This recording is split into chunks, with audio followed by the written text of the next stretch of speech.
How to see who subscribed to your YouTube channel.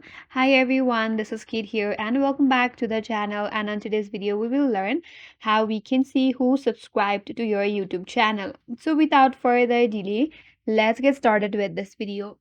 Now you have to open up a browser, then you have to open up YouTube through your browser. Go to youtube.com and make sure that you're on the desktop site. If not, tap on the three dot icon at the top right corner. There you have an option to switch to desktop site, so tap on desktop site. So once you're on the desktop site, navigate to your YouTube profile at the top right corner. Now go to your channel. Once you are here, tap on the customize channel button. That's gonna take you to the YouTube studio. So once you're here, tap on the icon just below your profile on the menu bar at your left hand side. So you land on channel dashboard.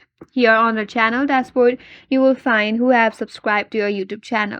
So at the bottom of this page, you will find all of the users that have subscribed to your channel. That's it, and that's all for today's video. Hope this video was helpful, and if you're new to our channel, consider subscribing. Thank you for watching and stay tuned for more videos.